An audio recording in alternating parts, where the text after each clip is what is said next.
If you are getting crazy nervous on a date, you're already, that's already a reflection of the fact that you valued the wrong things. One of the biggest problems is people falling for people really quickly. Yes. Falling in love too fast, where it's because they went on a couple of great dates with a guy and they can look at the date and go, he was amazing, and you should have seen what he did and how he was on the date and all of that. And the thing I have to always break down is that may not have been about you. It is about something he wanted you to feel by the end of the date. And not that, you know, I kind of loathe this culture we have right now where everyone's a narcissist. Yes, like yes, we're so quick to like label. Yeah. He's a narcissist. She's a narcissist. I'm like, not everyone, like we all have a narcissistic streak. Absolutely. And we all exhibit narcissistic behaviors at time. That doesn't mean we're a diagnosable narcissist. Completely. But a narcissistic streak we all have early in dating and to differing degrees is the desire to impress rather than connect. And so we go on a date with someone and, you know, at the height of it, if someone's really on the extreme end, they will give the greatest date of someone's life. Yeah. And that person goes away and they're like, this guy is amazing, or this person. And they may have put on an amazing date, but you know nothing yet. And what's cool about your wife, you know, going through that process with you is, you know, I can imagine for her, it's almost like, well, I want to see how you are in week 4. Yeah. Or I want to see how you are in month 3. Yeah. And until you've been there, you really don't know how great of a partner somebody is going to be. Yeah. And that's what I mean by, you know, when you ask me about what I've really learned about love and I talked about valuing the wrong things, that's one of the big ways that it shows up. If you are getting crazy nervous on a date, you're already, that's already a reflection of the fact that you've valued the wrong things, because you're valuing this person's looks or their status or what you perceive them to be. But you're not valuing them in a relationship or in relation to you, which is defined by how much they give, how they connect with you, how they relate to you, how they see you. Yeah. All of that stuff is completely, you're at a 0. Yeah. So how can you be nervous if you're valuing the right things? You can only be nervous if you're valuing the wrong things. If that, to me, is the key to eliminating early nerves in early dating, is that there is, I almost feel a little fatalistic about it, which is funny coming from someone who gives advice in this area for a living, because, you know, I do believe that we can influence situations with what we do, but we do have to have a bit of a dose of fatalism that the thing that didn't pan out wasn't the thing.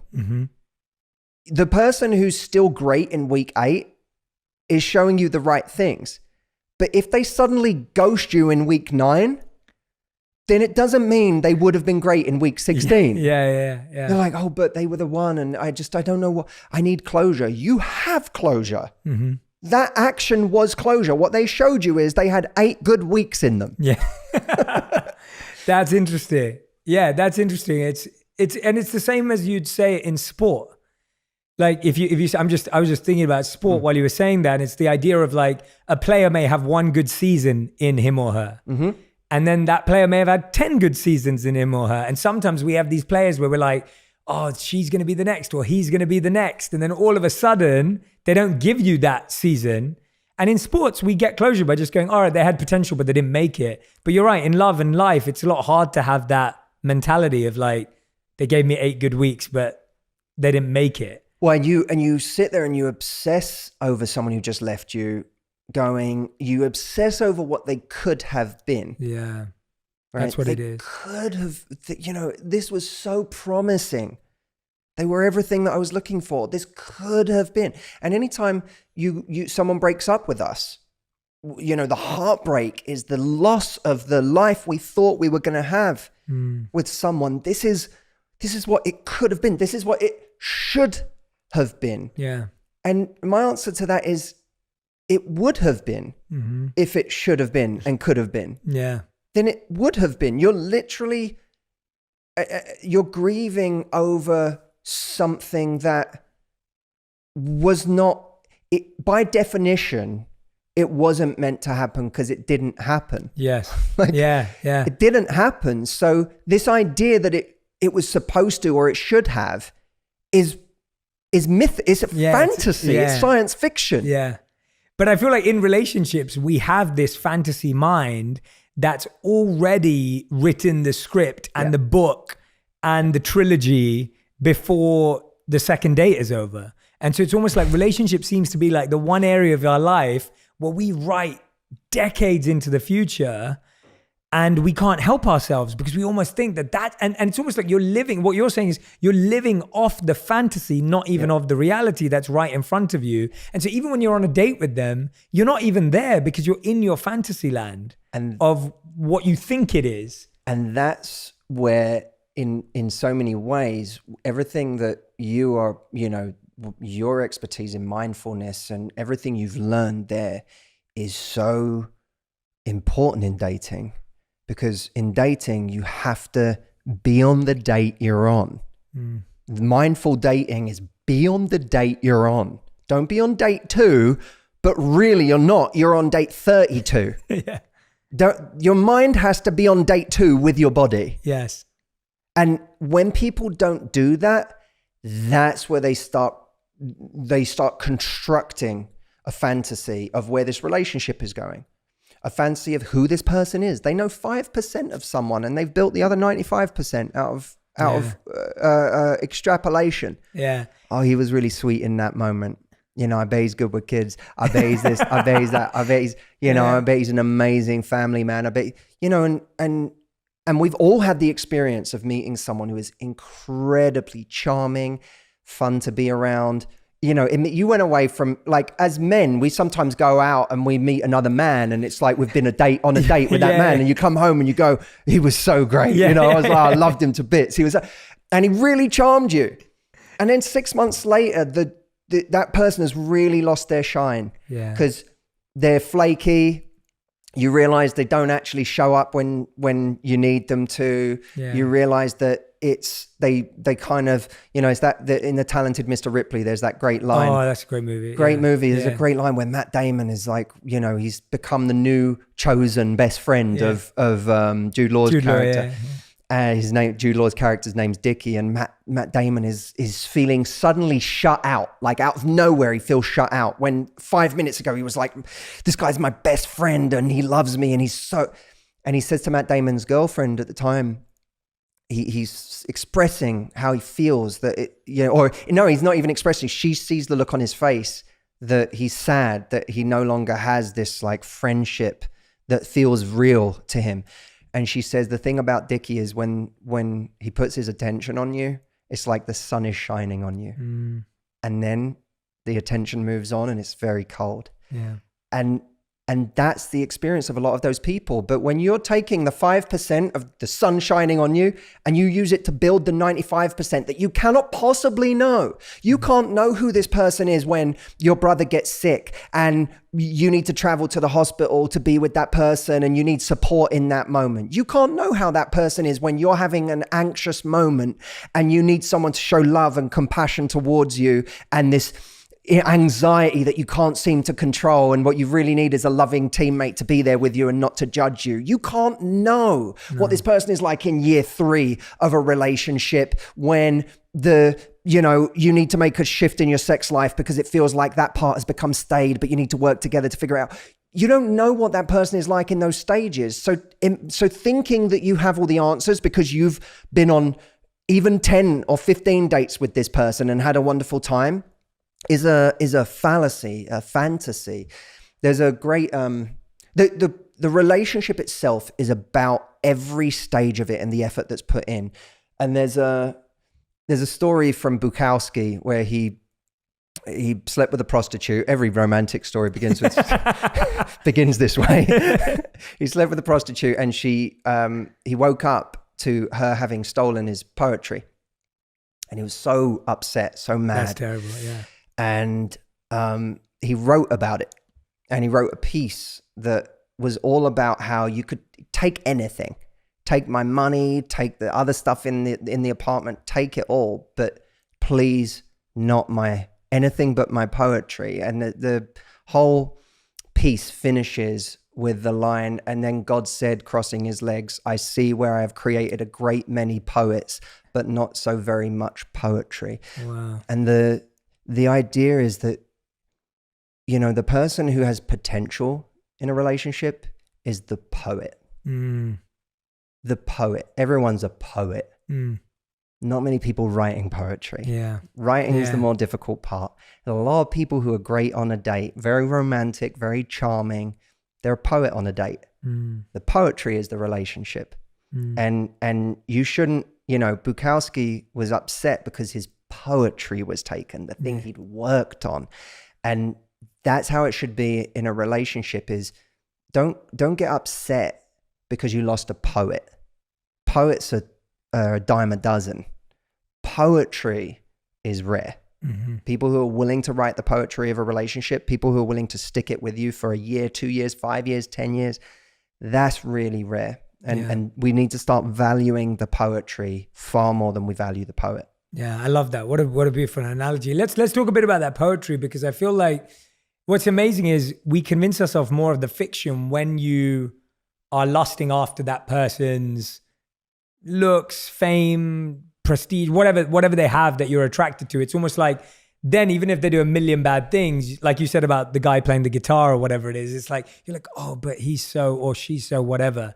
But tell us a bit about what to look out for. So when people are out there, and I know what I love about what you do is that, and I love this conversation, by the way, so far, because it's philosophical and it's real, but you're great at getting practical too. And I see that in all the work you put out. What's some of the practical things that people can look out for? I know so many friends who are in early relationships or just started to date someone or finally met someone. Yeah. What can they look for in those moments? Or is it looking for anything? Maybe that's even the wrong place to start. I think so we have a duty early on to bring our best to the table in as much as we can. We're all going to make mistakes. We're all going to have anxious moments or jealous moments or moments where we let our insecurity get the better of us, moments where we let our anger get the better of us. Everyone's going to have these moments, but we want to try and put our best foot forward. But I always think that we learn a lot in the moments where you have your first fight or you reveal something about yourself and you see how they react to it. You know, do they react with compassion or is there immediate judgment? And I don't mean a moment where you kind of try and perform. Yeah. I mean a moment where you genuinely are brave enough to let someone in and be seen. Yes. Does this person, do they see you? Do they acknowledge you? And do they show compassion and curiosity about why you are that way and what's happened in your life to get you there? Are they looking to figure you out? And who you are is a wonderful, wonderful sign, because a lot of people are just in a relationship and they're sleepwalking. Yeah. They're enjoying it. They're enjoying the fruits of the relationship, but you don't get the impression someone's really trying to get to know you. You don't feel seen by that person. The person who's actually asking questions of you, the person who's looking to understand the good and the bad in you, and who elevates the good and soothes the bad, that's something very beautiful to look out for. The person who can come back and say sorry, as of course, and I apply the same standard to both sides. Yeah, of course. But the person who can come back and say sorry, you know, again, we all, with one of my staff in my company, when I say, you know, when I give them a difficult piece of feedback, I don't expect them to smile in that moment. Yeah. I don't expect them to like take, you know, I would hope that they don't react in a really negative or toxic way, but I don't expect them to have an easy time with that.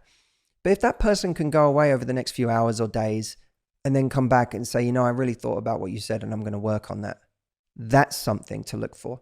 Because you can really, like that person, If you're both that kind of person, you can work with that person. Yeah. That's someone you can genuinely have a relationship with, because it's not a relationship that's based on perfection or never having an argument, but it is based on two people who are humble enough to genuinely own their mistakes or to own the areas where they want to get better. I'm always looking at the ways people argue and whether they're trying to do damage in an argument or whether they're trying to rebuild in an argument. And if you're with someone that every time you come out of an argument, you feel like they lacerated you, and you come out of an argument bleeding every time, and you're like, why did they have to say that incredibly nasty thing? And it's one thing if they come back an hour later and say, or even a day later and say, I truly regret having said that to you and I will do better.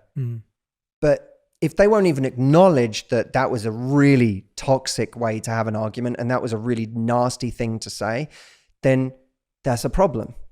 Because this is a relationship that's not going to soothe you. Yeah. It's going to create more and more wounds. So that I would say is an important thing. And two people genuinely at the core of it operating as a team.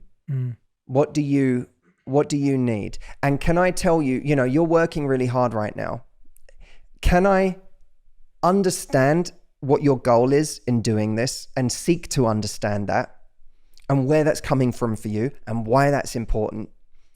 But can I also voice to you that I'm not feeling very loved right now, and that maybe it is just my insecurity, or maybe that, or maybe I don't have many things going on in my life right now as you do in yours, but I know one of the effects is it's creating some anxiety for me, and it's making me feel like you don't love me as much as I love you. You want an environment where you can have that real conversation, and it then, to me, a relationship is no longer about right and wrong. It's about the conversation. Can the conversation be had? That, to me, is one of the greatest signs of a relationship you should hang on to. Is, can the relationship be had? And can it be had in a beautiful and productive and loving way? Because that's all, David Brooks said, marriage is a 50-year conversation. Right? Is that conversation, does it feel good? Doesn't always feel comfortable, but does it feel like this is a conversation that is making me better? Or is it a conversation that's always making me worse? I love that. And I think it's such a vicious cycle though sometimes, because I find that you get into an argument, like you said, which I think the first argument is such a great, it's such a great marker to put down as let's reflect on this. I think that's such a great way of putting it that you said. And if you look at that, often what happens is the person reacts badly. It's natural. You react badly too. And then you're waiting for that person to make up, and that person's waiting for you to make up. And then maybe you go ahead and put the first hand in, but then now they deal with the second bad, and now you're waiting again. And I feel like we get lost in this like waiting game. And I kind of got to a point where I was just like, I want to make sure that I am leading this conversation. So a conversation that me and my wife always have is, I'll always check in with her and be like, is this relationship going in the direction you want it to go in? Like, is this going in the direction? Is this relationship what you want it to be? And if it's not, what do you want it to be? And what are you willing to do to get there? And I'll always be like, well, this is not how I want the relationship to be. And this is what I want it to be. And I find like that conversation for me is really healthy. And I'm always happy. One thing that I've got to right now, and I think my wife has this in different parts of our relationship, I'm always happy to take the responsibility for the quality of the relationship, because I'm in it. In the same way as I'm with my company, in the same way as I'm for this podcast, in the same way as I'm for anything. It's like, it's easy to sit there and go, well, what are you bringing to the table? And I realized at one point where I was like, if I care about stuff, I've got to be okay with grabbing onto the reins. And the funny thing is, I started to realize that actually there are plenty of times when my wife does that. She just does it in different areas that I don't notice. And so it can feel like I'm carrying the burden, but actually that's not true. I'm taking responsibility where I thrive. And actually she's taking responsibility where she thrives, and I don't even notice that. And that's when I started to feel healthier, rather than like, I was like, well, where you show up? Like, what are you doing? And I remember when I was a monk, the teachers would always tell us that, you know, you may sit in a class with a non-charismatic teacher. So they were like, some of the monks are not going to be the most charismatic, the most attentive, the most like dynamic teachers of the text and the spiritual scriptures. And they were like, but if you're a student that's 10 out of 10, even if the speakers are 1 out of 10 in presentation, you're going to get lots. But if you're a 1 out of 10 and the speaker's 10 out of 10, then they're lifting you up. But by the way, if you're at a 1 out of 10 and they're at a 1 out of 10, that's all you're going to get. And it's kind of like what your friend said about the bag of milk. You know, the idea of like taking your own responsibility for if you want to be in a relationship. I'd love to hear your thoughts on that. But that speaks again. You're so right, Jay. And it's truly beautiful that you have that in your relationship. And it's also brave, because those conversations are not easy.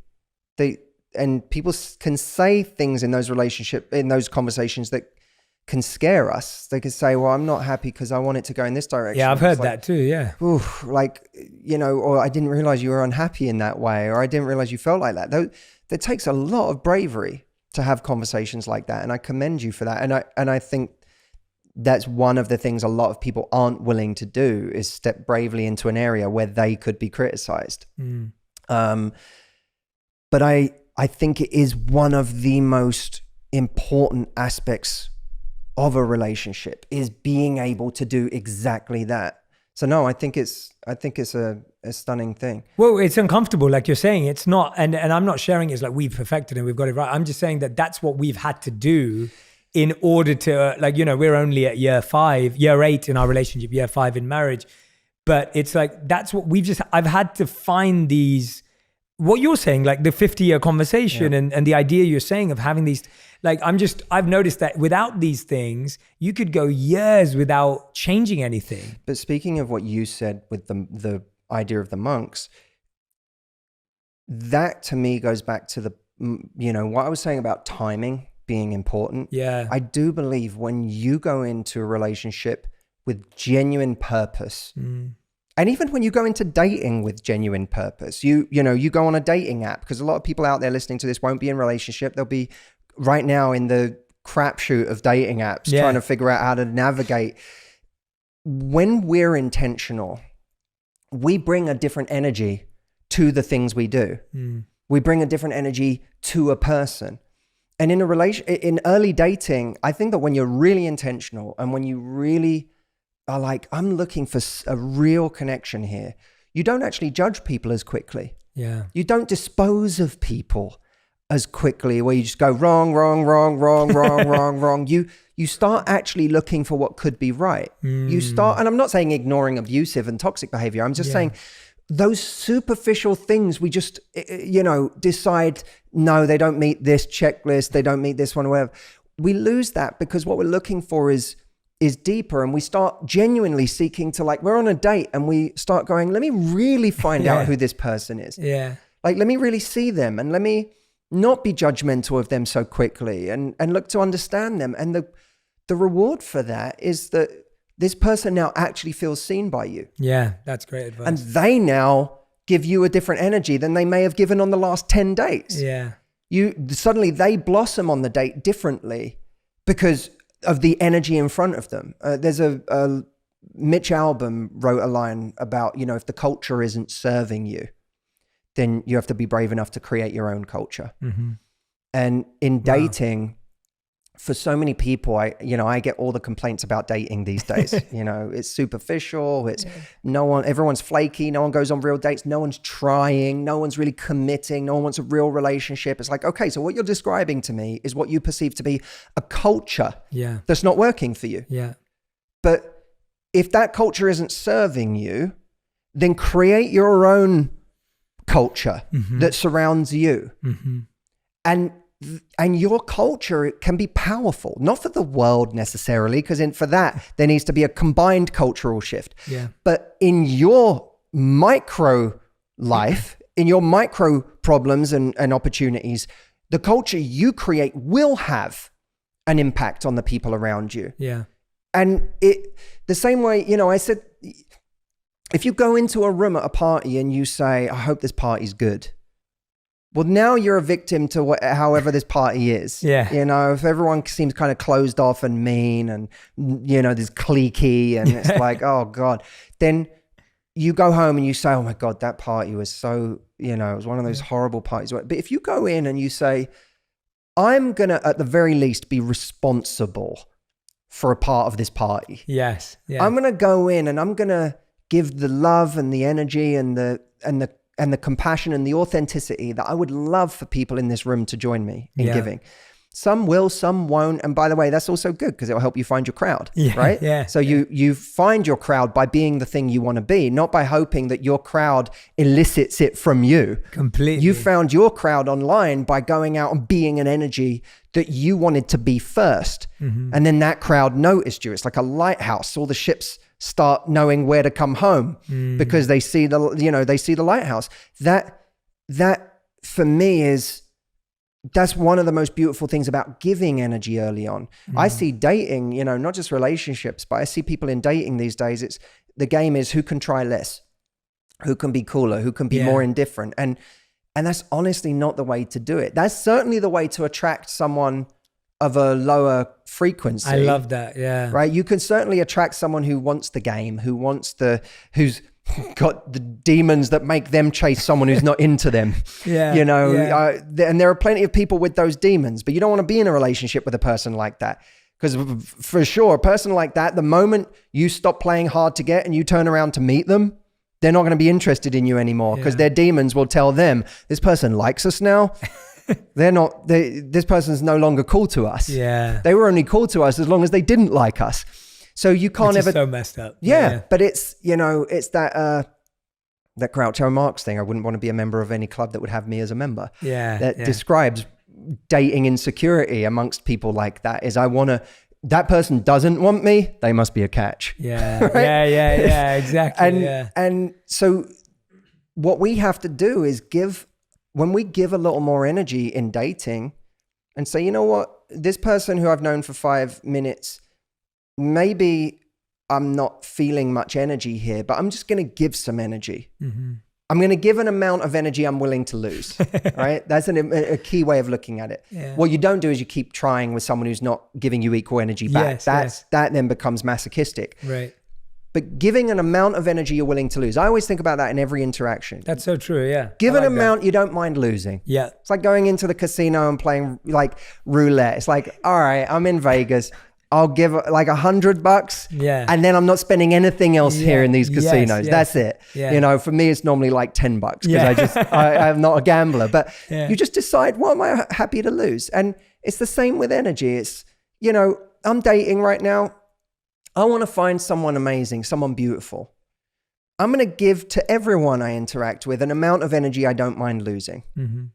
And some people, I'm going to bring out the people who now are willing to give it back because all of a sudden they might be jolted out of their little coma that they've been in because they're disillusioned with dating and they feel like no one's trying. And so they went into their shell, but now they see you with a different level of warmth and playfulness and just positivity. And they go, who is this? This makes me feel good. And then they come out a little bit and all of a sudden you see who they are. You wake them up a little bit. And then there's a bunch of people you won't. And that's okay because you were willing to lose that much energy. Yeah. But what people do instead, they do a far more dangerous thing of being afraid of the rejection from people that they approach or talk to in the first 5 minutes. God forbid I get rejected in the first 5 minutes. But then they'll meet someone where they have a bit of connection and chemistry, but who isn't trying, who isn't giving them equal energy.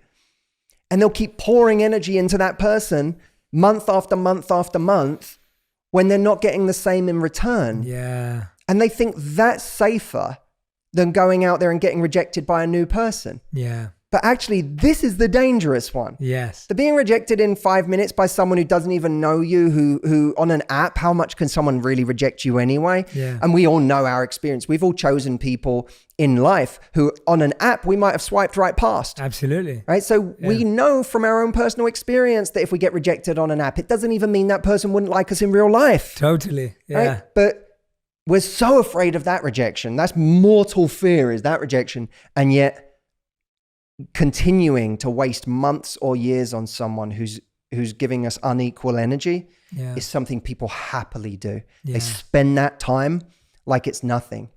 And that's the really because it feels one. safe, because it feels like there's something at least. There's some connection, there's some comfort. Well, there's a couple of things. Firstly, it's comfortable, right? It's what I know. Doesn't mean happiness and comfort are very different things. It's not happy. I'm not happy. I'm not getting my needs met, but it's comfortable. Yeah. Right. So I'll stay in it for that reason. It's the fear of I'll never find anyone again, which is a fallacy because you found this person. You did it already, you know. And by the way, this person's not so unique that they're the only person in the world that's going to find you attractive. Right? Like they're attracted to you because you're attractive. Yeah. But that's the crazy thing, right? We have this massive paradox between there's now unlimited choice more than ever. You feel like you have way more choice than you had before. But then we have limitless fear to go with that we may not find anyone ever again. I talk in the book about the difference between idiot compassion and wise compassion. Yes, I love that. Yeah, tell us about it. Yeah. So idiot compassion is what our friends do. It's like, you know, someone breaks up with you and you're like, oh, he was a jerk, even though we know that like this has happened the last 3 times because there's certain ways you behave in the relationship that lead to this outcome. Or, you know, you didn't get the promotion you wanted and we know why that happened because that keeps happening to you. And we say, oh, your boss doesn't see your talent when we really know what's going on. But we don't want to rock the boat and we think we're being supportive, but it's not really supportive. And so, you know, it's kind of like if a fight breaks out in every bar you're going to, it might be you. But we don't say that. That's idiot compassion, right? Yeah. Wise compassion is holding up that mirror, but the clear mirror, not the dusty mirror. Yeah. And it's holding up that mirror and saying, I'm going to help you to look at yourself in a way that maybe you haven't been willing or able to see. And I think you're going to like what you see because it's going to help you navigate through the world in a much smoother way. Yeah. And maybe you will have to make some changes, which people, people usually come into therapy and they're like, I want things to change. And what they want to change is someone else or something else. They don't realize that they are going to have to make some changes. Yeah. And I want to say, like, you're the protagonist in the story. You're going to have to make some changes. Yeah, absolutely. And one of the things I think we struggle with that is, I was talking about this with a friend the other day. We were on a walk and we were saying that she was being really vulnerable and open. She's amazing. I know she listens to the podcast. You know who you are. What's her names? But it's the feeling of we want people to be honest with us, but we struggle to be honest with people. Yeah. So it's a weird circle because it's like me saying, Laurie, I want you to be really honest with me about how this podcast is going. But then when my friend asks me how their podcast is going, I'm not telling them the truth. Yes. But I'm expecting you to tell me the truth. Yes. And so almost we become demanders of the truth, but not givers of. And then that continues that circle, if that makes sense. And so how do we actually open ourselves up to create space for friendships like that? Because I almost think in the same way as you're saying, we're creating those scenarios in our life again at work or in relationship. Yeah. We are inviting idiot compassion into our life. That's right. Because we're not ready for it almost, right? Right. We have to be able to hear it. I see this so much with couples that I see. So a lot of times, somebody will say, and I see this most typically in like a heterosexual couple where the woman says to the man, I want you to be really vulnerable with me. I want to understand your inner life. I want you to open up to me. And then he does, and he starts crying and she is frozen. She's like, what? Be careful what you wish for, much, right? Yeah, I didn't mean like that. Yeah. Right. Or if someone's like, or if the thing that they're being truthful about is something about something going on between the two of you. And people are so afraid to share that. So maybe they'll be open about something out there. But if it's like, there's something I want to talk to you about us. And the person says, yeah, I want to hear. I want you to be really open and honest with me. Until you really say, I notice this happens between us and here's something about you. And the person's like, whoa, I didn't want to hear that, right? So we're so uncomfortable with other people's truth. You don't have to agree with somebody else's feelings, but you have to know that their feelings are valid, which doesn't mean that you have the same feelings. There's a distinction. It's almost like the difference between when somebody really wants someone to forgive them. And I always say, like, there's a woman in the book, she wants her adult children to forgive her for what she had done. They're estranged from her. And I said, you know what? You can't, you're asking for something called forced forgiveness, that people are not going to forgive you because it will make you feel better. And sometimes not forgiving is okay. It's okay if your children never forgive you. Maybe they will have compassion for you. Maybe they will see you as the mother that they want now, even though you couldn't be that then. We have to learn how to forgive ourselves. But so many times if someone says, I'm really upset about this, we say we want to hear that, but we don't know how to let it in, how to be open to it. Yeah. And how do you in the therapy room and in your life, and when you're advising people live, or sometimes we assume that people live very problem-driven lives. So when they come and see you, they feel they have to start with a problem.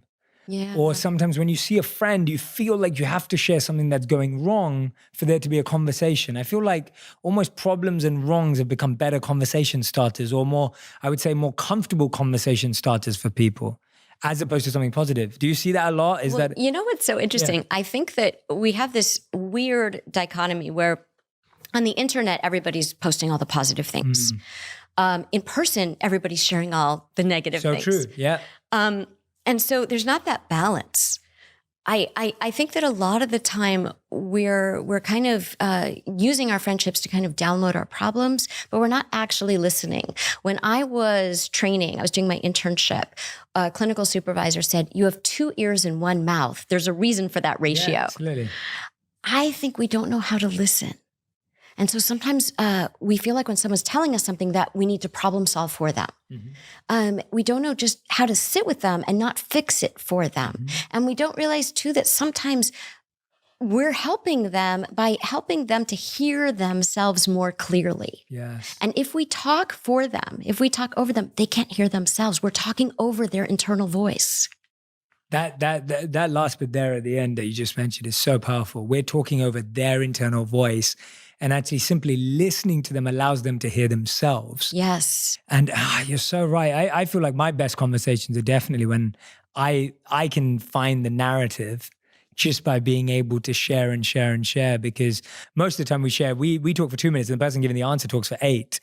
And it's almost like, and now it's, okay, now do I take that answer? They don't quite understand me. And then, right, it just kind of gets lost. So how do we shift? Is talking about our problems useful? With who is it useful? And when is it useful? Yeah, I think you have to choose your audience. Yeah. I think so many times people have had bad experiences. Let's say that growing up, they had bad experiences. And so then they end up choosing someone who will disappoint them. And then they say, see what happens when I'm vulnerable? See how that doesn't work? Yeah. And what happens is they don't realize that they're repeating this pattern. One thing that therapy really does for people is it helps them to see you are making choices that are repeating, that are helping you to repeat a pattern that is making you unhappy, that is keeping you stuck. And people don't realize that they're doing that. There's a woman in the book who keeps hooking up with the wrong guys, right? And including, by the way, one from the waiting room. I don't mean in the waiting room. It's not that exciting in her office, but she meets him in the waiting room. And I know because of her pattern that, this is going to be a disaster. And she keeps saying, oh, it's the guys, it's this person, it's that person. And she doesn't realize that these people are so much like the people she grew up around. And I don't mean that we're blaming people's parents, because I think that most parents did their absolute best. Most parents really want to be a good parent, but sometimes they didn't know how, or they were very limited, or there were some mental health issues or whatever it might be.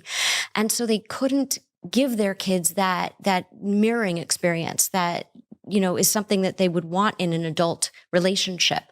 And so with her, it takes her so long to realize that when she meets someone who is going to give her what she wants, she's like, oh, I'm not attracted, no chemistry, right? It's almost like she doesn't know how to be around someone who will give her what she wants. And there's a learning process around, well, wait a minute, just because something feels familiar, like the person who disappoints you, doesn't mean it's right. That chemistry that she kept feeling was like, oh, you feel familiar, come closer. Yeah. It's like, no, the fact that you feel familiar should be a sign, like, let's try something different. Let's go into this place of unfamiliarity, and it will be uncomfortable because you don't know the customs in this country. You haven't been to this country before. You're going to have to use your guidebook and learn your way around a little bit.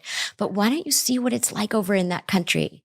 Yeah, right? Yeah, absolutely. What is your take on the elusive chemistry when people talk about it in their partnerships? And, the way I've always understood it is I've always felt that when you look at chemistry and compatibility, chemistry is something that I can feel multiple times a day with different people. Yep. I can feel it with the barista. I can feel it with my personal trainer. I can feel it with someone I'm just taking the train home with. Like chemistry is something I can feel over and over again. Compatibility is something I can't. It's not as easily replaceable.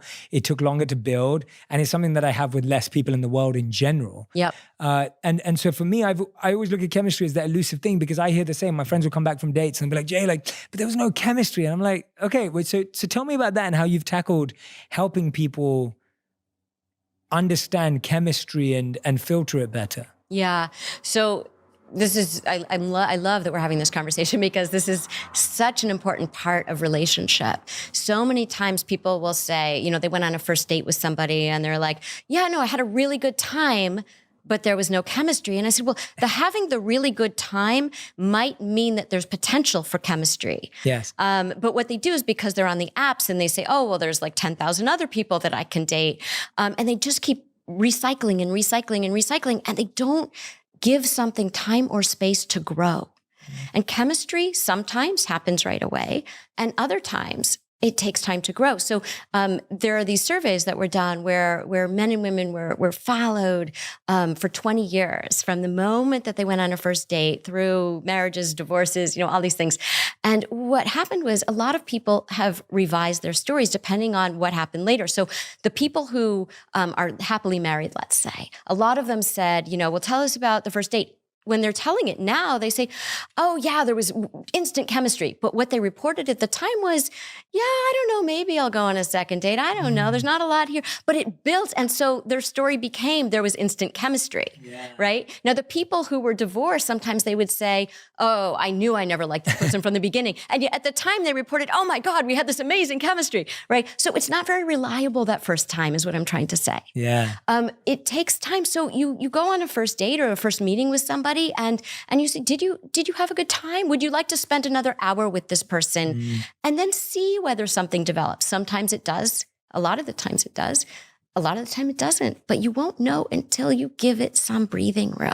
I should say too that, you know, there's this saying that we marry our unfinished business. And what I mean by that is that a lot of times, if you haven't worked through some of these ways of being in relationship that didn't work very well for you, you seek them out in other people without realizing it. So the person will look very different, let's say from your mom or your dad or whomever. And yet, once you get to know that person, you're like, oh God, you know, like, oh wait, this feels really like, oh, I recognize that. I didn't see that at all, right? So that's our unfinished business. So you really gotta work through your stuff so that you can meet the person that you're going to have true, authentic chemistry with, and not this kind of like chaotic chemistry with. Yeah, chaotic chemistry is a really nice way to put it, because yeah, that's often what it is. It's like everything's chaotic, but we feel chemistry. It's, you know, it's like, well, people will say, I have so much chemistry with this person, even though I can't rely on this person, or I'm always nervous. I'm always on edge. I never know where I stand with this person, but we have so much chemistry. Yeah. Yeah. And it's just, and it's crazy how I'd love to date back actually. And I'm doing some research on it right now. I'd love to hear if you already know it. But I'm really interested in where that desire for chemistry ever even sourced. Like where it started, like that want that we all have for wanting to feel chemistry. Like I wonder whether it was a movie, or because I remember the first time I wanted a girlfriend was because I watched a movie. Yeah. My favorite character like was attracted to this girl, and I was like, oh, maybe I should have a girlfriend. Like I didn't, you know, I was a kid and I didn't even know what that meant. Yeah. But it was just so cleverly planted into my mind that I didn't feel complete without a partner. And it's fascinating to me look at where these things started, because sometimes they're just things that you've heard over and over again in movies or books or songs. Yeah, I mean, I think that we define chemistry as sort of like this instant magical thing. And chemistry is so multifactorial. It's about, you know, what is this energy that goes on between the two of you, and how are you together in daily life, not like on the vacation in Tahiti, right? So when people think about spending their lives with somebody, it's about the day-to-day. It's about how do we get through the hard things? How do we listen to each other? How do we deal with the places that we disagree? How do we deal with the differences between us. Because we think of chemistry as like that overlap. Like we both love sushi and rollerblading and this movie and that book and, and we're vegan and, whatever it is, right? Yeah. And that's not chemistry. Yeah. Chemistry is, how do we inhabit the same space knowing that we're two separate human beings? And how do we stay connected even with the space between us? Yeah, absolutely. I love that. That's really powerful. Tell me about dealing with the paradox of being perceived as someone who has all the answers, but also is knowingly trying to grow in their own life. Like, how does that paradox work for you? Yeah. When it's like, the perception not only of your clients now, like, you're going to have a TV show about the book, like the book's been so incredibly successful, which is helping so many people. How do you deal with that personally, of that feeling of, yeah, I do have answers and I do know how to help people. Obviously, people are being helped. Like, you are changing people's lives.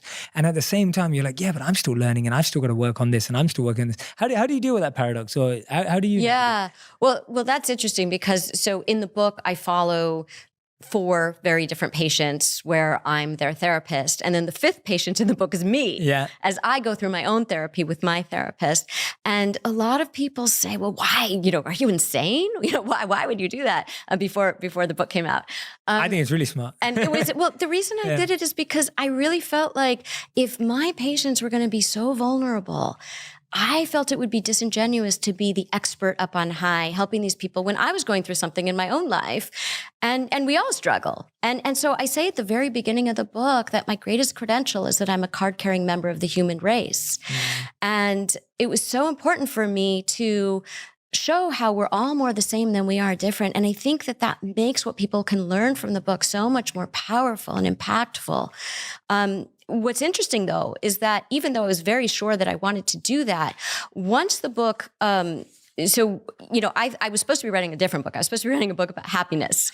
and it just felt so empty to me because I feel like happiness is a byproduct of living our lives in a fulfilling way, in a meaningful way, is really what we all hope for. But happiness is the goal in and of itself, felt like a recipe for disaster. So I felt like it was just, I was a therapist and I was trying to write this book about happiness and it was making me depressed. Ironically, I called it the miserable depression inducing happiness book. And so I ended up not writing that book. And then I ended up writing this book. And I thought like maybe 3 people would read it because everybody said, oh, nobody wants to read a book about therapy. And it's not, it's a book about the human condition. And so once the book was turned in and the sales team got it at the publisher, and everybody started like passing the book around. And I thought, oh no, maybe because I thought like 3 people would read it. Now I'm like, maybe 300 will read it, maybe 3,000. I didn't realize we're like 10 months on the New York Times list now. Yeah, and so, well, thank you. Awesome. I say that only in the context of, if I had known how many people were going to be reading it, I think I would have hesitated to be so open. I let it rip. I mean, I do not come off well. Yeah. I mean, I'm very just, here's what happened, and I just let it go. And so I'm really glad that I didn't clean myself up, because I think that if I had, people wouldn't have read it. I think that the reason that people are responding to it and seeing themselves in these stories is because we're also real in the book. Nobody's cleaned up in the book. Yeah, I agree. And I think that's beautiful. And I do think that message is so much stronger today as well. And I'm really glad that you didn't know how successful the book was going to be. Yeah. It's great. And it's funny though, isn't it? That we feel that sometimes like, you would, and I'm glad you didn't, and I know you didn't too, because you're very happy sharing, but it is weird that we think, if that many more people were going to see this, I wouldn't. What is it about that? Is that just more chances and odds of people having issues with us or challenging us? Like, what is that stops us from being more vulnerable the more people see us? Because I feel when you're not well known, it's like you strive to be well known, and then when you meet people who are well known, they're almost striving for more privacy. Yeah. It's like, right? I'm sure you see that in your work all the time. I do. I think that people are afraid. I mean, I think there's shame there, that as a therapist, letting people see me struggle. Yeah. And say, here, I do all the things with my therapist that my patients do with me. So you see me, like, I want to be liked by him, and I Google stalk him one night, and I do all these things. And it's embarrassing. because you think, well, people will think less of me. People will think that I'm less competent or, whatever you imagine. And that's not been the case at all. Yeah. I think that people have said, I really value what you share. I really respect you. I admire you for that. And I think that translates to people out in the world being more open with each other, because the title of the book, Maybe You Should Talk to Someone, doesn't mean we should all go to therapy necessarily. It means we all need to talk more to each other. And so the more that I can model that for people, if I can't, walk the talk, if I can't do what I'm asking people to do, then there's a big gap. Yes. But if I actually do it, I think it helps people to say, oh, well, if she can do it, then I can do it too. Absolutely, absolutely. And what have you seen of those patterns of clients that you find that you're working with that have seen the biggest transformations in their life? Are there patterns in those people that they have certain shared beliefs, values, work ethic, habits that help them take whatever advice you gave or other therapists have given them that have actually changed? Like, what has been that kind of X factor that people have shared? I think that what happens is they release the story that they came in with. And sometimes it's these stories of, there's the content of what they're saying. Like, here's what's going on in my relationship. Here's what's going on with my anxiety. And they have a story about it. So they think that the content is the story. But what I'm listening for is sort of the music under the lyrics. So the lyrics are, I'm having panic attacks. Yeah. The music is, what is the underlying struggle or pattern that is getting you into this situation? And once they can see that can translate into everything that happens in their daily lives. But I think it takes courage. I think it takes so much courage for them to say, I'm going to make changes. I always like to say that insight is the booby prize of therapy, that you can have all the insight in the world. You can say, now I understand why I'm struggling in this way. Now I understand why I have these arguments with my partner. And I'll say, well, did you do something different? Yeah. And they'll say, well, no, but now I understand it. Yeah. I say, well, you're not really doing the work, because you have to do something different. And I love this Viktor Frankl quote that's in the book, where he had written, between stimulus and response, there is a space. In that space is the power to choose our response. In our response, it lies our growth and our freedom. So yes, there might be difficult people, but then the question is, what is our role in that? So why are we in that relationship? Or what is our role in making that relationship so chaotic, so difficult, so there's so much tension in it? Why is that? So what is it that we can do next time that person does that thing that triggers us? Can we have a different response? Because the response we keep giving is yielding the same thing. Nothing's changing. So when we talk about insight as the booby prize of therapy, it's not just having the insight, it's you have to make changes. And you have to look, that means that you can make changes. You're not going to change the other person, but your changes can influence another person. Yeah. So it's always like doing a dance, right? Yeah. And so if you change your dance steps, that person either has to change their dance steps too, or they will fall flat on the floor, or they can leave the dance floor. Yeah. But the good thing is you changed your dance steps. And that's the thing when you say, what is the unifying thing that all of them have in common when they've made changes that have really, really transformed their lives? It's about they chose different dance steps. Does your partner often feel distant and you struggle to connect? Do you feel like your partner nags you or is too demanding and you wish you had more space? Or if you're single, does it often seem like when you're getting close to someone, they become distant or even ghost you? Or do you frequently feel that people want too much from you? Do you experience problems in your current relationship or in a past relationship that seem to follow similar patterns? If so, then this video is for you.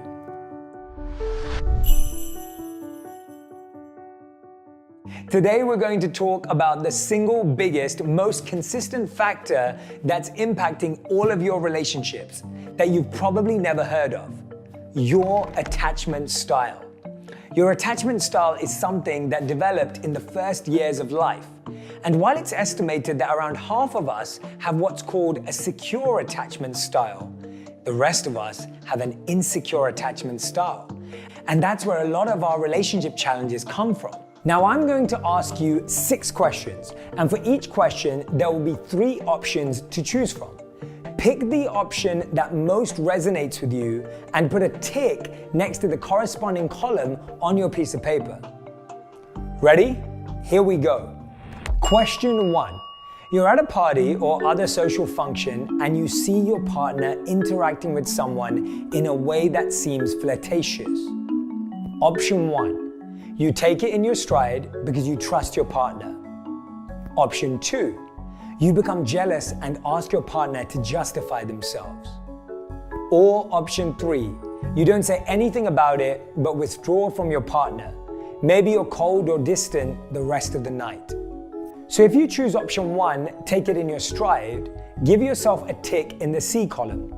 If you choose option 2, become jealous, put a tick in the A column. And if you choose option 3, distance yourself from your partner, put a tick in the B column.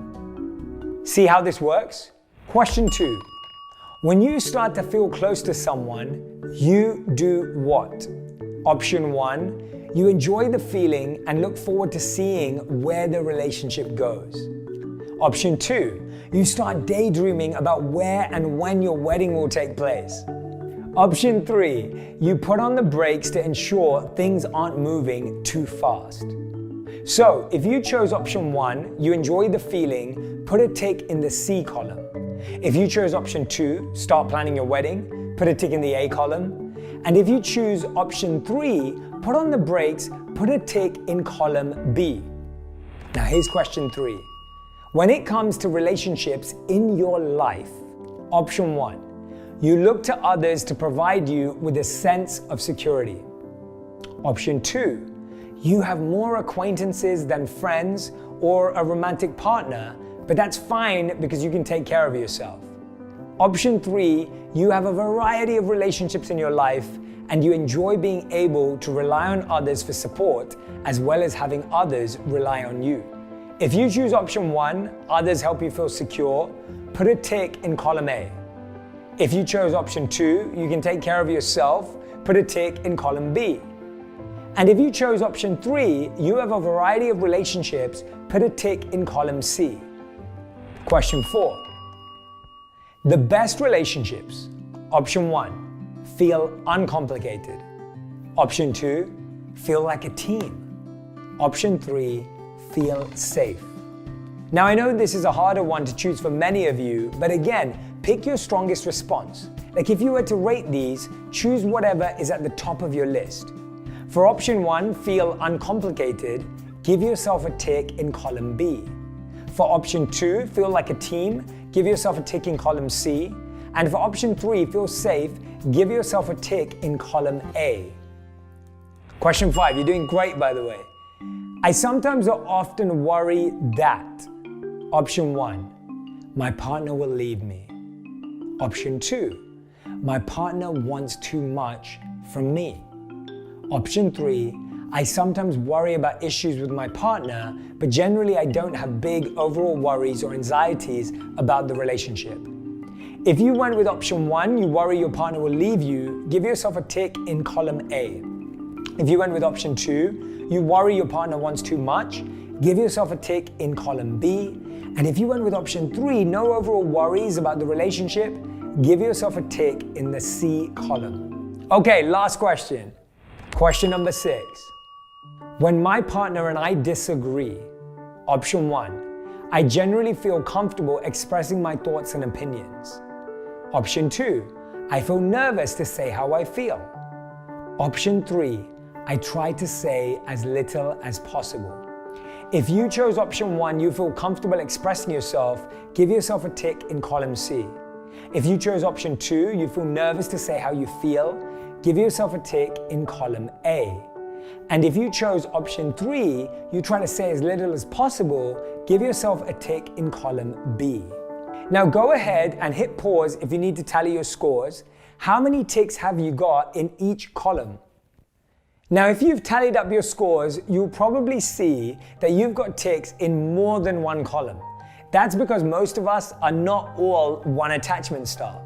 While we usually have one that's dominant, we can show characteristics of other styles as well. So if you have most of your ticks under letter A, it's likely you have more of an anxious attachment style. If you have the anxious attachment style, this is for you. And I want to give a shout out. Some of the following information on attachment styles is from counselor Adam Young, who is a licensed clinical social worker. You can check out his work. So if that describes you again, nothing to feel bad about here. This is just information that you can use in a helpful way to become aware. Now, if you scored mostly letter B in the quiz, you likely have an avoidant attachment style. According to estimates, which again vary a bit, about 20% of people have this style. If you mostly answered letter C, you have a primary secure attachment style. This is the most common attachment style, with estimates that around 50 to 55% of us have secure attachment. So those are the attachment styles. Now, incidentally, you won't see many secure types portrayed in popular programming because they make for the least drama. Remember Chandler from Friends? His high anxiety and fear over losing Monica and his jealousy and reluctance to believe she truly loved him revealed his anxious attachment style. You can also think of Tony Stark, aka Iron Man, as a classic avoidant type. Remember how he would use his sarcasm and obsession with technology to try and keep people from getting close to him and avoid emotional interactions? Now that you know the attachment styles, you can even play a game with your partner or friends watching shows and identifying the different character styles.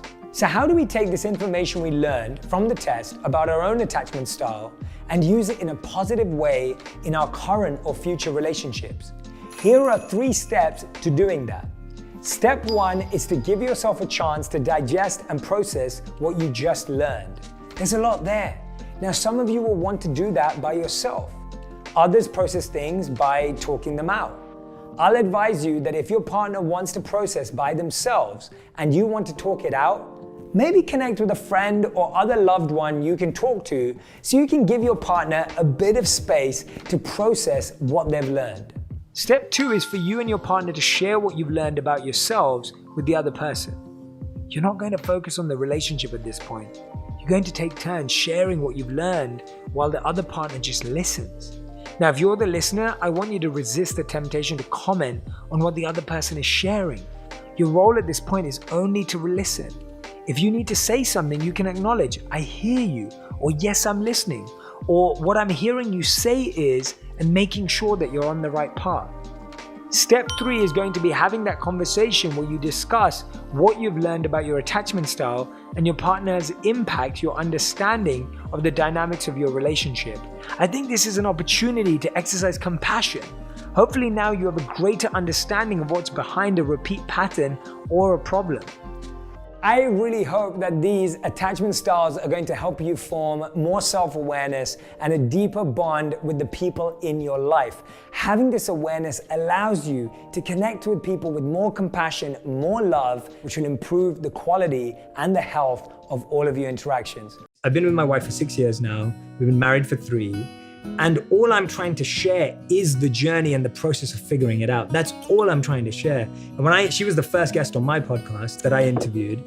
And the whole conversation was, here's all the mistakes we made in our first 3 years of marriage. Like, this is what we got wrong. Oh, wow. You went in? That's what we talked about because I wanted people to hear how much stuff we've worked through. Yeah. Because that's the fun of it. Because when you can have fun working through stuff and people are hearing that, they're like, oh, my relationship's not so different now. Right. Because if all I'm seeing is the selfies and the happiness and all that kind of stuff.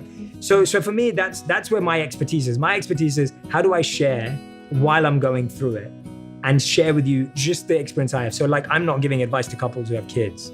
Like, because I've not been through that. I don't know what that feels like. When I go through it, I'll figure it out and I'll share some. So I'm sharing pre-marriage, getting married, the early years of marriage, what I'm learning from that process. Which also is a really hard part of the marriage. I think so. It is. Our first year was quite interesting, to say the least. I mean, it was just like we waited till we were married to have sex. We hadn't lived together. My career was really kind of started taking off, and he went to grad school, and it was like finding this balance of like who we are in so many different aspects, but like knowing that divorce is not an option. So it's like, we have to focus and work on this. Yeah. And nobody they tell you, oh, marriage is work, but nobody can explain it to you because every marriage is so different. Yeah. So it's good to hear that other people are explaining their first 3 years of marriage and the struggles that they'd been through. Yeah. Something we did do on our honeymoon actually was read the 5 love languages. Have you read that? Love that book. I've made videos on that book. Oh, you did? I've made like 3 videos on that book, and I think Gary Chapman's a genius. Like, What are it's your love brilliant. languages? I believe your love languages are based a lot about how your parents love you. Oh, interesting. So my love language, Like you want what your parents didn't give you, or you still want what they gave you? both. Depending on how good or bad they're. Correct. Got it. So mine was, and this is how I traced it back. I love my mom. She's amazing. And when my mom was raising me, she sometimes couldn't spend a lot of time with me because she was working too. Okay. But I knew that on my birthday, she would always get me the gift that I wanted. Oh. She would always get it, no matter what it was. And we didn't grow up with a lot, but she would save up, make sure that I had it, and she would find it and she'd get it for me. And it would just be one thing, but it would always be the one thing I most wanted. So like one year it was like Power Rangers or something like that. And I realized that I associated love with gifts. Oh. So is that your number one? That was my language? number one love language. Was And is gifts. it giving and getting? Yes. So I love giving people grand gestures, and I love receiving grand gestures. But my wife, her number one love language is quality time.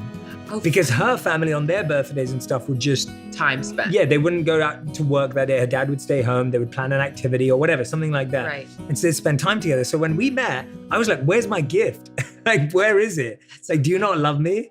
And I would be giving her these grand gestures and gifts on her birthday. And she'd be like, oh, I just want to spend time with you. And Okay, I want you to break mine down. go on. I'm acts of service. Yes. What does it mean? That, do you like giving No. or receiving? I like getting acts of service. Like if you Okay. want to love me, Right. acts of service. Well, that's the hardest one. to Right? get. That is the hard. Yours was amazing. That is the hardest one. He is a talented man. Yeah, that is I amazing. mean, it's Yeah. like he vacuums, make the bed, do Yeah. the thing that I asked you one time and it's done. I'm wow, like, that is oh, impressive. oh yeah. Acts of service is one of the hardest ones. So Yeah. I'm hard to love. No, you're not. Just You're kidding, not I'm hard to just love. kidding. No, so that's me projecting my bias of how scary I find that on you. That's me going, oh my God, I'm so glad that I could never do that. I could never live up to that. But no, that's beautiful. And that's what I mean, that you are with a partner who understands that, loves that, is able to give that. And that's great. Love languages are very important in relationships. Huge. And Justin's is time spent and physical touch. Okay. Those are his top. So I just know Yes. that like I know what he needs and Exactly. he knows what I need. And I think that anybody who feels like they're not connecting with their partner should read that book. 100%. I love that book. I recommend it to everyone. And I think the biggest thing we should all notice is until you read that book and until you figure out love languages, you are speaking different languages. Right. And so it's like literally speaking to your partner in a language they don't understand. Right. And so you could be doing everything. Like, for example, for you, Justin could be buying you like the best gifts in the world and taking you on fancy holidays and all this kind of stuff, but he's not doing acts of service. And you're going to be like, well, now what? Doesn't he love me? Yeah, exactly. And he does. Like, He does. you may be with someone, anyone who's listening and watching this right now, you may have someone who loves you deeply. You've just never articulated what your love language is. You have to speak up. You have to share it. No one can read in between the lines. You can't expect that person to figure it out by looking at you. You need to tell them, this is how I feel most loved, right? This is what I need to feel loved. And I see so many couples that get scared about saying this or doing this, or it's like hard for your ego, because being able to have enough vulnerability and openness to say to your wife, I need you to tell me I've got this, right? Like words of affirmation, that I need words of affirmations. And, the ego goes, oh no, I don't really need that from my wife. But you have to share it. If you don't tell them that, how are they going to know? You got to put your ego aside and be really open and honest.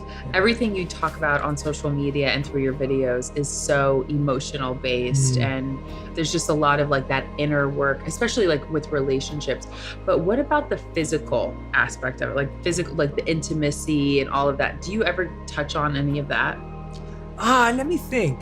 I've definitely talked about it from an abuse point of view. Right. But you're talking about from the other like side. when you're married, sex is important. Yeah, right. And I think that for me, my understanding is like, you have to have the emotional first before the sex can stay consistent. Correct. And great. It's so much easier to talk about that or go into that. And that's why I focus so much on my content on the other side. Right. And my content is so heavily focused on the compatibility, on the healing, on the deep work, because I'm like, if people get this right, they're gonna have amazing relationships, they're gonna have amazing physical, everything's gonna be great. But when you look at all these magazine covers and you'll always see the 7 things she wants in bed and the 3 things, and it's always those things. And that's what I love about what I've been able to do with video, is that we've shifted the conversation. The video's getting millions and millions of views, but we're talking about stuff that actually is gonna make a difference. Right. Whereas you telling someone like, these are the 3 things she wants in bed, like, that's not gonna change your relationship if you aren't compatible, if you don't connect, if you don't speak the right love languages, if you're not empathetic, if you're not vulnerable,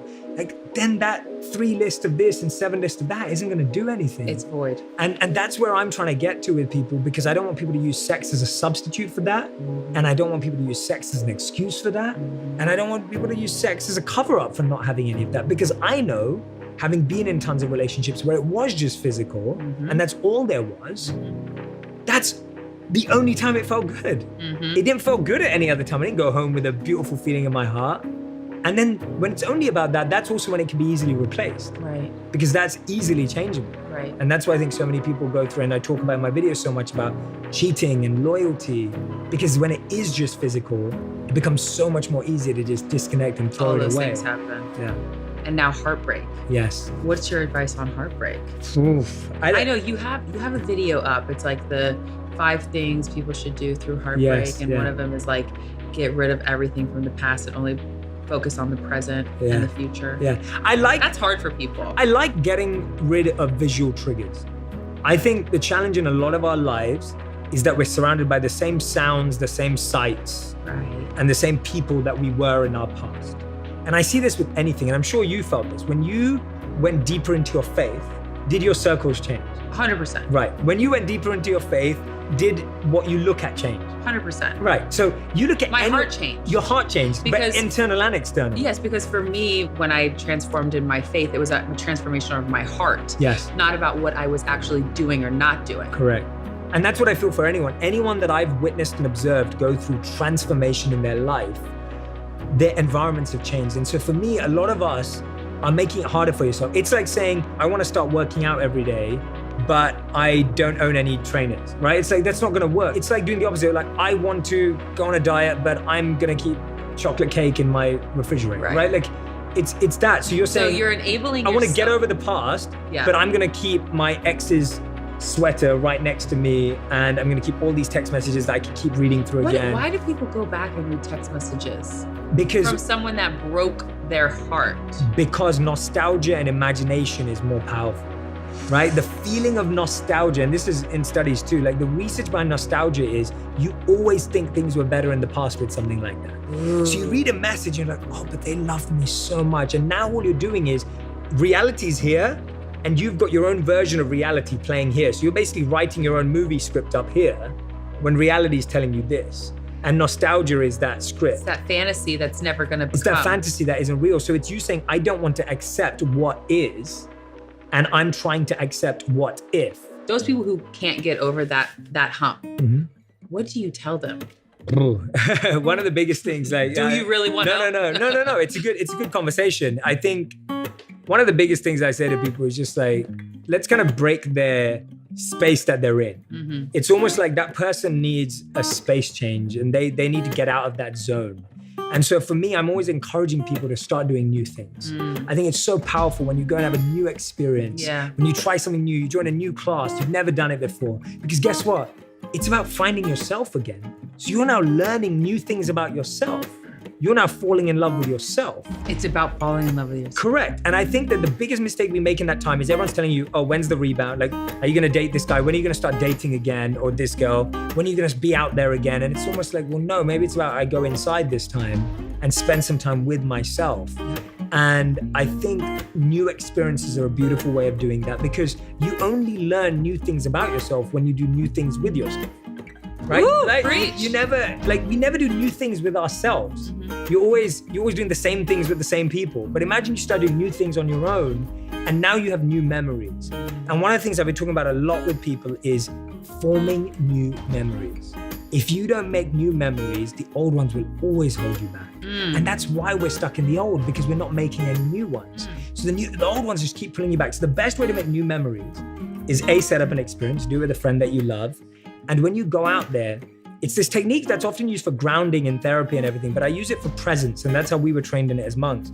When you go somewhere and you're like, I want to take a mental picture of this. How many times have you ever said that? Where you go somewhere, you're like, I want to have this in my mind and I want to keep it forever. And the iPhone camera is not and the camera is not going to do it. It's not going to keep it emotionally. And I think we're so bad at creating emotional memories that are new. So the best way to do it is called 5, 4, 3, 2, 1. Okay. So when you're in a space, and let's say I want to do it of this, I look at 5 things that I could see. So 5 things that I can see right now. So I'm going to say you, obviously, important part of the memory. Oh, you're important too. Okay, yeah. I'm doing it with you. Yeah, I'm going to say the rug. Okay. So I'm going for space. Okay. I'm going to look at the ceiling. So 1, 2, 3, 4. I'm going to say the couch. So there are 5 things that I can see. The second thing is 4 things that you can touch. Okay. So 4 things I can touch. My silky dress, my really dry skin. You're good at descriptions. Silky dress, dry skin. This is good. The rough, textured rough. Textured, yes. And my glass. Yeah. Glass water. Amazing. 3 things that you can hear. I can hear the light. Yes. I can hear myself swallow, and I can hear your voice. Perfect. And then 2 things that you can smell. I can smell my garlic breath. And I'm having a hard time smelling basically anything because I'm 7 months pregnant. Sure, but so nothing. You can hear how clogged I am. Yeah, me too. But maybe my perfume. Okay, great. Okay. And then one it's thing. all about me. Yeah, no, that's good. And then one thing you can taste. Garlic. Great. So if you did that in an experience that you wanted to hold on to forever, all you have to do to make a mental picture, take a mental picture of everything is do 5, 4, 3, 2, 1. 5 things you can see, 4 things you can touch, 3 things you can hear, 2 things you can smell, and 1 thing you can taste. I really like that. Yeah, it's beautiful. 5, And 4, 3, 2, 1. and this is what I mean by when you're going through a breakup, the biggest mistake you make is the old memories hold you back because you don't know how to make new memories. Mm-hmm. And so my advice to everyone is go and make new memories. The first time I actually met Radhi was before I became a monk. And I met her very briefly. I thought she was beautiful and attractive, but I didn't really think anything of it. Like I genuinely just was so focused on what I was doing at life at that time, and I was so spiritually inclined and spiritually focused that I literally didn't think anything of it. Yeah, and my mum introduced me to you. Yes, so I should tell that story. Yeah. So actually, I met Radhi's mum even before I met her. Yeah. And so I was training to become a monk, and I met Radhi's mum, and I was asked to show her how to do a particular service at the temple. So I had to take her around, etc. Now, the incredible thing about this is that is the only time you ever while I was there that I was ever asked to show another person how to do this service. So the one day that I had to show someone how to do this particular service, this voluntary service at the temple, was the one day that her mom turned up. And at that time, I didn't know she had a daughter. I didn't know anything about this lady. I was like, oh, she's around my mum's age. Yeah. And she was wonderful, and we got along, but I was just showing her what to do, and then literally didn't speak to her. No. And then my mum wanted me to get more involved in, and I really wanted to get more involved in like the spiritual side of my life. And so she met him and wanted me to get introduced to the youth community there. And so she passed on my number to you, but you passed it on to your sister. Yeah, absolutely. Yeah. So I passed it on to my sister. I was like, no, I need to stay focused, do my thing. And my sister's very spiritually inclined too. Big shout out to Amy. And then you guys got connected and you became friends. Yeah, and actually at that point, my mum had said to me, oh, I met this really nice guy at the temple. And she was like to me, oh, after I met him, I prayed. And I was like, oh, I hope my daughter meets somebody like this. I know he's going to be a monk, but I hope she meets someone that's like this because he seems really nice. Little did he know what was going to happen. And then? and then what happened? He became a monk. Mm-hmm. I heard you speak. Oh, I heard him speak all the time because he used to do lots of youth programs or university talks. And so, sessions on philosophy, meditation. Yeah, philosophy, meditation. And I was just like, oh my gosh, he's such an incredible speaker. And the way that he makes such incredible wisdom so relevant to us who were like young teenagers or not young teenagers. You weren't a teenager. I was a teenager. I was still a teenager. No, you weren't. 18? No, you weren't. No way. How old was I? One thing you're going to realize, Yeah, I'm so bad at time. I'm the one who remembers all the dates. I'm the one who remembers everything. Yeah, I don't remember anything. I barely remember things that happened like 2 years ago. So no, I wasn't a teenager. I was out of university, which feels like a long time ago. So I was in my 20s, and I saw him speak, and I just thought it was so incredible how he was able to articulate such deep wisdom in a way that was so relevant to people who were so young and probably wouldn't have been so interested in reading a book about it. And so I was in awe of him, and he also looked really cool. He had like a bald head. He didn't look like the type of person who was going to be speaking about these things. He had like tattoos and a bald head, but then he was in robes. And I was like, this is really, really cool, but weird at the same time. You're so strange. Yeah.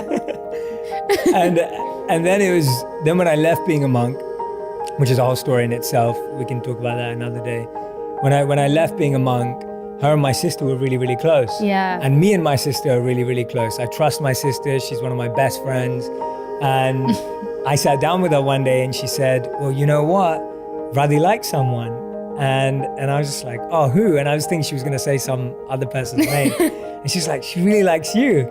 And I was like, oh, I really like her. Like, I'd love to get to know her better. And we'd interacted. We'd got to know each other a bit better because we'd organized charity events together, etc.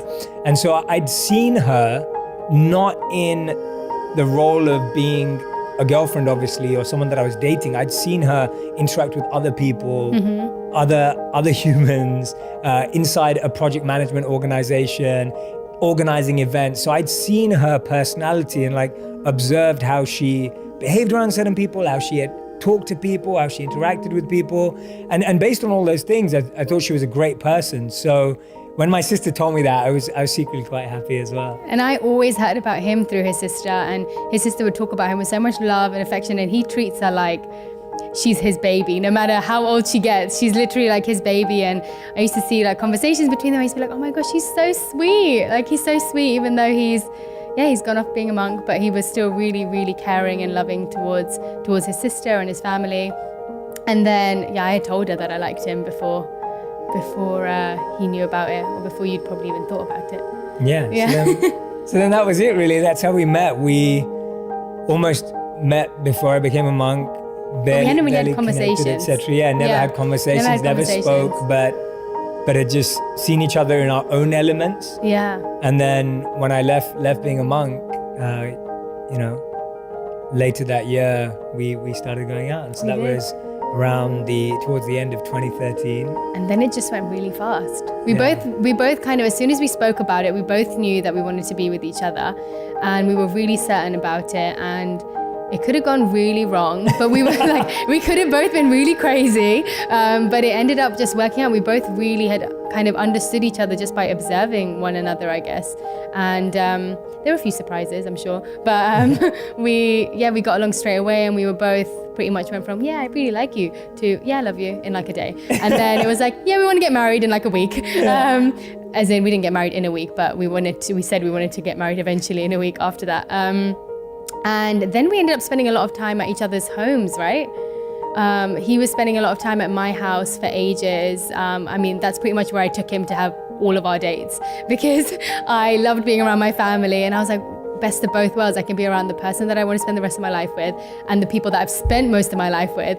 And so, most of our dates would involve my parents and my sister and my brother-in-law at the time.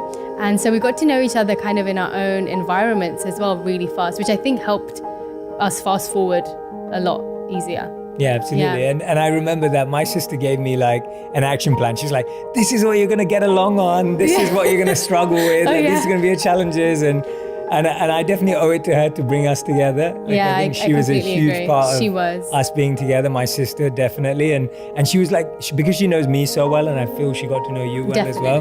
She was just like, this is what you guys are going to agree on. This is what you're not going to agree on. And it was so nice to have that. Yeah. Because you could go into a relationship having more understanding of the other person.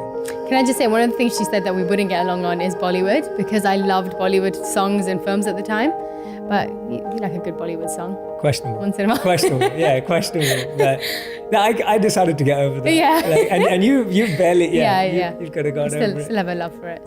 But we spent a lot of time in each other's parents' homes and with We our did, families, which was great because you got to be yourself. I used to love what your mum used to tell you. My when I used to mom come was over. so funny. So obviously, like, it was a person to her that was, you know, we were dating, and so usually you would put in a lot of effort in the way that you dress and doing your hair when the person you're dating comes over.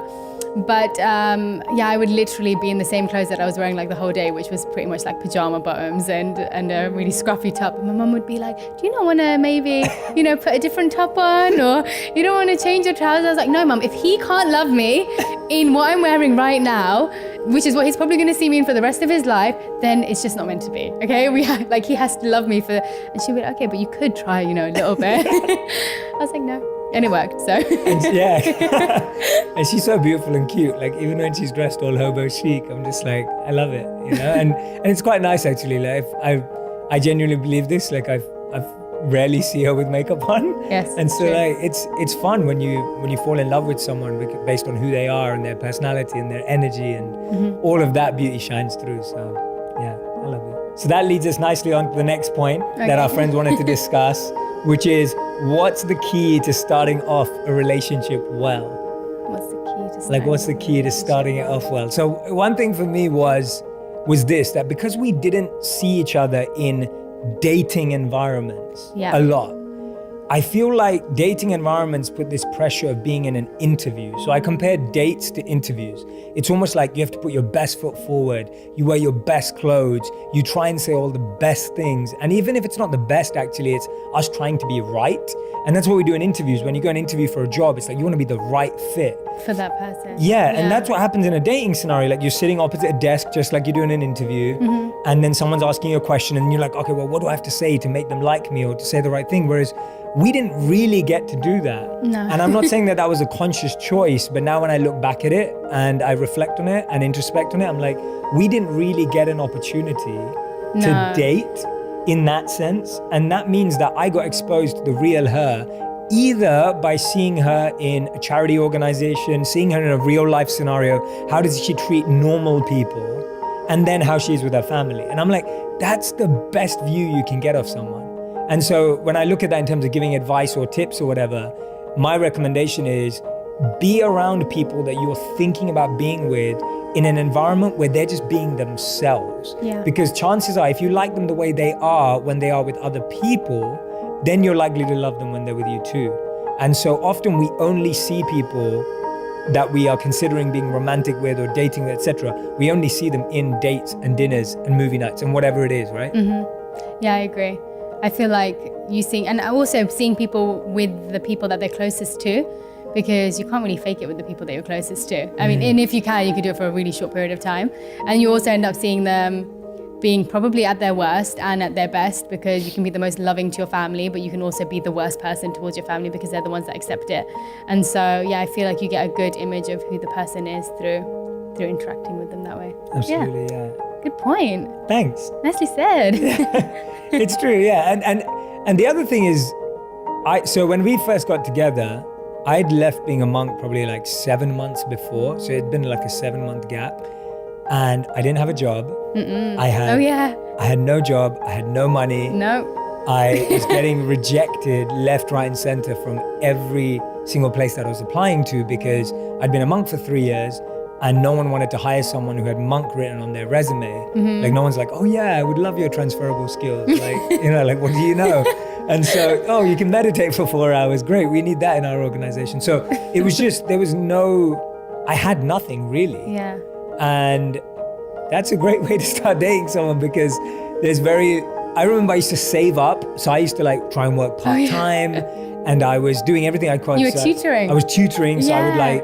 I would be tutoring young people for their exams or university exams, etc. And I'd be making like, £15 an hour or whatever it was. And I remember I'd save up so I could take her out on a date at the end of the month, and so that we could do something fun. And I loved that, because I met her at a time when I had nothing, and she accepted me for it. Yeah. And I love her for that. And also her parents were always really cool about it. So sometimes that can be a big pressure from parents and expectations, but her parents were really cool about it. They never made me feel uncomfortable about it or anything. And my parents obviously were very comfortable with me. They were just like, follow your heart, do what's right for you. Very, very encouraging. And I don't come from a well-off background at all or anything. So it's not that I had a backup plan, but my parents were still very, very encouraging and supportive.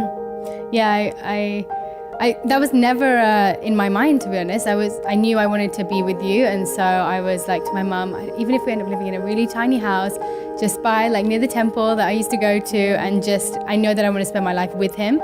So whatever it ends up being, and you were really, really enthusiastic, and you had so much purpose, and even from the beginning, like you were so driven to do whatever you wanted to do. I didn't know what that was at the time, but you were so driven that I just knew whatever it was, whatever we were meant to be was what was going to happen. And I knew you were always going to be there to take care of me, and I felt that from the beginning. Like I always felt supported. You want to hold hands? Yeah, I'm not good at PDA, so I'm going to not do that. Oh my God, just been rejected on camera. There you go. Yeah, so that was it was really nice, and I feel like he had a lot of the qualities that I always felt. I would always grow up saying, oh, I really want a husband that was like my dad. Like I love my dad, and he was always someone that I felt very protected and supported by. And so I definitely, now looking back at it, I felt those qualities in him as I got to know him. And so I thought, yeah, that was nice. And my parents didn't carry that. I always thought it would be, you always think in Indian families that's going to be an issue. But they loved him from the start. He's got really good, I don't know whether you guys have noticed, but he's got a really good way of saying things and winning people over by his words. So it's real though. I know, that's why it's genuine and it's sweet. So from those interactions, I think my parents trusted him very easily as well. Yeah, I really get along with your parents. I know. Yeah, and it was so great for me because Amy was already like my sister, and me and your mum got along straight away because we bonded over food. And so yeah, it was really easy for us both to join into each family.